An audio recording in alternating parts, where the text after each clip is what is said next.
Righto, today we're here with Sam.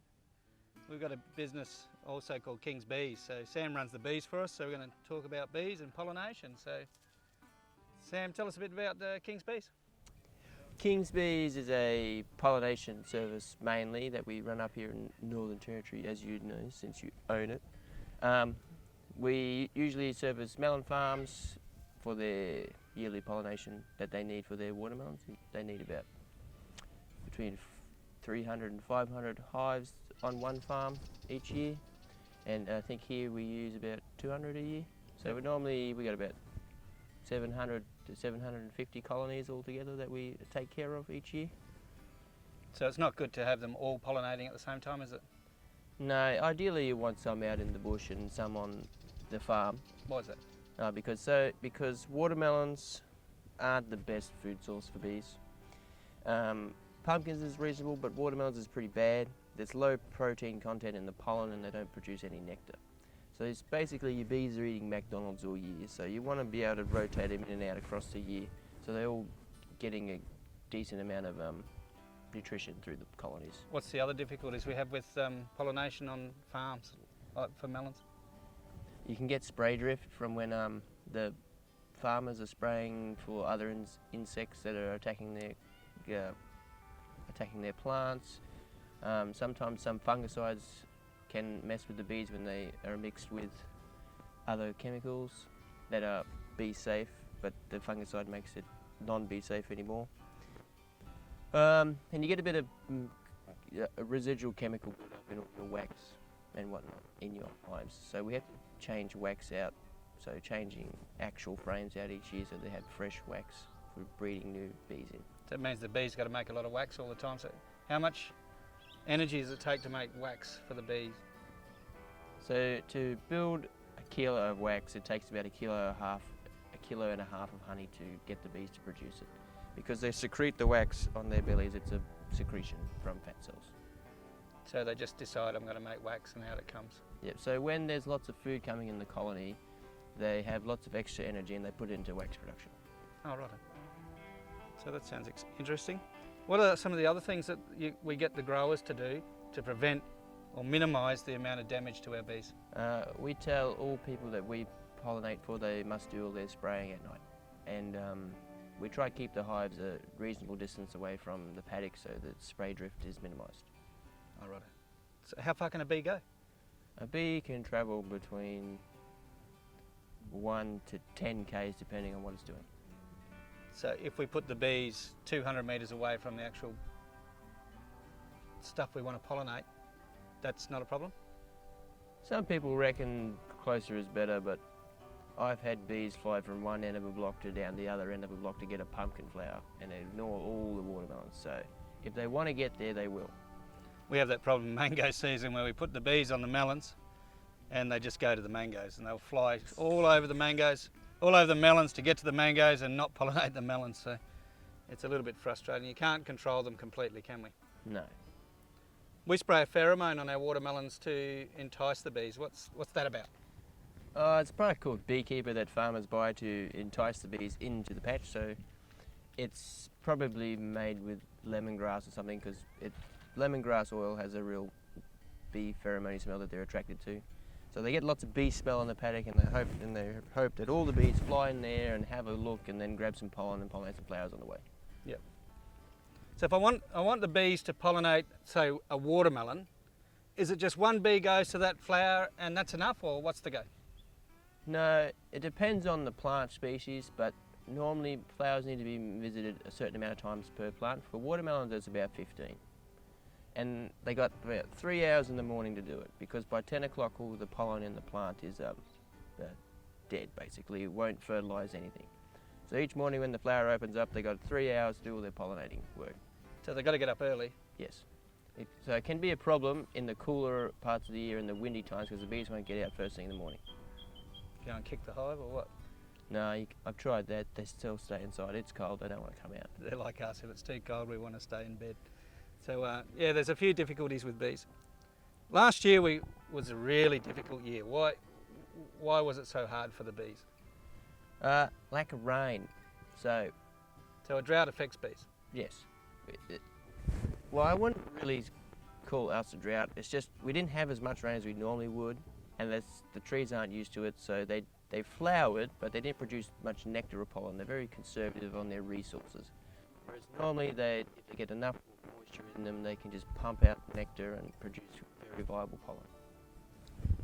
So the fact that they had very little nectar meant that the bees couldn't collect enough, and therefore we didn't get any honey in the hive, meaning they're struggling to make wax and struggling to make or royal jelly. They're struggling to make enough energy in the hive to actually keep the hive vibrant and growing. Correct. So how long does a bee last? Well, you got 3 different bees in your colonies. Yeah. You got your worker bees, which can last from 6 weeks to 6 months, depending on where in the world they are, because basically if they do lots of flying and working, they last 6 weeks. But if they're in their hives in a wintering mode, they can last 6 months. You have your drones, and they live about 6 months. Mm-hmm. And you have your queen, who can live for about 6 years. 6 years on a queen? Yes. We change them every year though. Why do we do that? Because we like very young, vigorous stock to produce lots of bees. Like, you can draw them out for a couple of years, but especially in pollination where they're malnourished most of the year, it really affects the vitality, the youthfulness of the queen. So she doesn't lay as much, and she lays very sporadic pattern. So how many, what are they, eggs, or what are they, can a queen lay in a day? Like, what's a good queen's, if a queen's acting properly, what's the good result in the hive? A good result in a hive is a queen can lay about 1,000 eggs a day. Oh, really? How many frames is that? That's one side of one frame, of a standard full depth. Yeah, so a busy queen, an active queen, can do 1,000. So we get 1,000 bees a day. Potentially. Potentially, if it's in ideal conditions. Yes. So we can go from a weak hive to a good hive in about 2 weeks, 3 weeks? Kind of. If they got a nice little cluster in the hive and she's laid up all these extra frames and they bring them out, because a bee takes 3 weeks to emerge. Yep. So if she's going out and she lays out 4 or 5 extra frames over the week and they can tend to them, you can boost your hive within a month. Like, it can get picked right up real quick. Yeah. But if it's too small, like the other bees have to look after them. Yep. The bees have So to it's- maintain the temperature, and they have to feed them. So if there's not enough bees to keep temperature correct, and there's not enough bees to feed all the larvae or young bees, they physically can't produce that many bees. Like, the queen usually will try and lay 1,000 eggs each day regardless. It's all the workers that go around and will cannibalize eggs and very small larvae if they can't maintain them, so they don't waste all the protein. So they don't actually tell the queen, they just go and eat them. Yep. The queen keeps ticking them out. Yeah, the queen just keeps pumping out eggs, and the rest of the bees maintain what they think they can maintain. So it's a busy place. Yes. In that hive. Now, are these bees the only bees here? Well, these are the only bees that we keep because they're pretty easy to keep. Because most bees are solitary bees. What's that mean? So they fly around the bush by themselves, collecting nectar and pollen, and they find a chickadee bee, and etc. And they'll have their fun and make a couple each, and then they'll fly and do their own thing. Whereas these are social bees. So they team up to get a better result. They have a queen, and they all do all the work together, and they collect food together, and they make honey. So in theory, they should be able to survive a lot better. You also got the native stingless bee, which is also a social bee. So they have a little colony that looks completely different to what you're used to, honeycomb and whatnot. They make like little bags filled with nectar and another bag full of pollen. And they fly around. The scientists reckon they're pretty good for mango pollination. Because they're tiny little. Tiny little things, yeah. And they don't sting. No, they don't sting. Look like a fly, but when you look at them closely, they're like muscly. They can bite though. Can they? Yeah. Oh. If they get really craggy, you can get bitten. Like, it doesn't hurt too much, but at the end of the day, you have lots of little red marks all over you, All right. and they get in your eyes. Yeah. Now we had someone killed. Well, how many hives did they kill? About 30. 30 hives. And it was sort of suggested that it might have been a greenie Why would a greenie kill a bee? Because some conservationists out there reckon that the European honeybee goes out and attacks all the native stingless bees. Do they?